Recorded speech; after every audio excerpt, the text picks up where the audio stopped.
चम यानी national rural health mission जो 12 साल पहले लॉन्च किया गया था, जिसके तहत देश भर में करीब 9 लाख से ज़्यादा आशा वर्कर्स काम कर रही हैं। इन सभी को कोरोना महामारी में दिए गए योगदान के लिए विश्व स्वास्थ्य संगठन यानी WHO की ओर से सम्मानित किया गया। लेकिन महामारी के दौरान देश के कई राज्यों की आशा वर्कर्स लगातार ये शिकायतें करती आ रही हैं कि उन्हें बिना सुरक्षा जमीन पर महामारी के दौरान सर्वे करने भेजा जाता है और वेतन को लेकर तो आशा वर्कर की शिकायत बहुत ही पुरानी है। कितना कमा पाती हैं एक आशा वर्कर्स, आइए हम जानते हैं।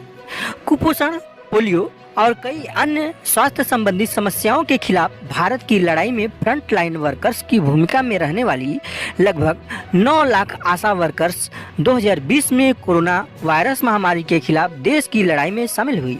उन्होंने राशन वितरित करने से लेकर कॉन्टैक्ट ट्रेसिंग में मदद की और लोगों को वायरस के बारे में जागरूक किया। लेकिन अपनी जान को जोखिम में डालकर काम करने वाली आशा कार्यकर्ताओं को मिलने वाला वेतन बहुत ही कम है। इसके पीछे की वजह है कि इनके काम को स्वैच्छिक और पार्ट टाइम काम माना जाता है। औसतन एक आशा वर्कर की एक महीने का वेतन 2000 रुपया से लेकर 5000 रुपये तक होता है। अलग अलग राज्यों में वेतन अलग अलग दिया जाता है।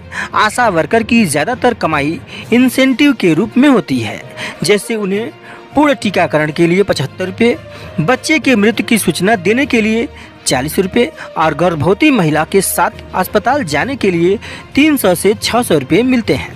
मेरठ के गागौल गांव की एक आशा कार्यकर्ता धर्मवती कहती हैं कि यह ठेके पर मिलने वाला काम है।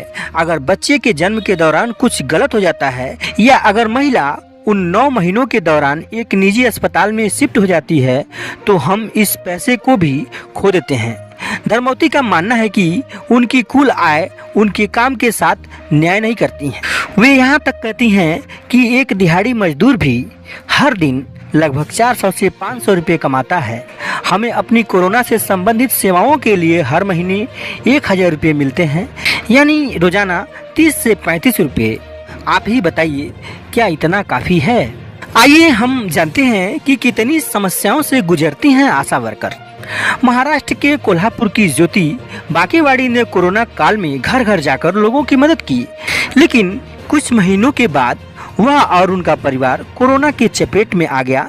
इलाज के लिए उन्हें करीब 6 लाख रुपए का खर्च आया। उन्होंने अपने गहने गिरवी रखकर अस्पताल का बिल चुकाया। सब होने के बाद उन्हें सरकार की तरफ से सिर्फ 60,000 रुपये का मुआवजा मिला। आशा वर्कर संगठन की कोऑर्डिनेटर नेत्रदीप पाटलिक बताती हैं कि आशा सेविकाओं को कई अजीब अनुभवों का सामना करना पड़ता है। कभी उन्हें गांव में घुसने नहीं दिया जाता है तो कभी घर परिवार से भी दूर किया जाता है। लोगों की सेवा में जुटी इन सेविकाओं को कोई सुरक्षा नहीं मिलती।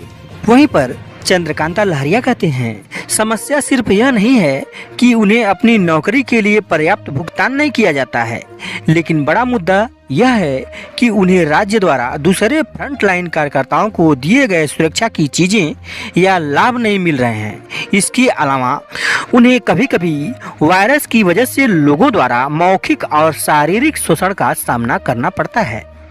लहरिया ने आगे कहा कि आशा कार्यकर्ताओं की इन समस्याओं का समाधान एक संस्थागत दृष्टिकोण में है। हमें एक आशा की भूमिका को परिभाषित करने और सरकार के साथ उनके काम को संस्थागत रूप देने की जरूरत है, ताकि इन्हें इंश्योरेंस कवर और मानदेय जैसे लाभ मिल सके। फिलहाल आशा को असाइनमेंट की जरूरत के मुताबिक काम पर रखा जाता है और भुगतान किया जाता है। इस दृष्टिकोण को बदलने की जरूरत है। तो दोस्तों, इस खबर में इतना ही। यदि जानकारी आपको अच्छी लगी हो तो इसे अपने लोगों में शेयर कीजिए। मेरी आवाज़ पहली बार सुन रहे हैं तो चैनल से जुड़ जाइए। चैनल को सब्सक्राइब करके बगल में घंटी जरूर दबा दीजिए। नमस्कार।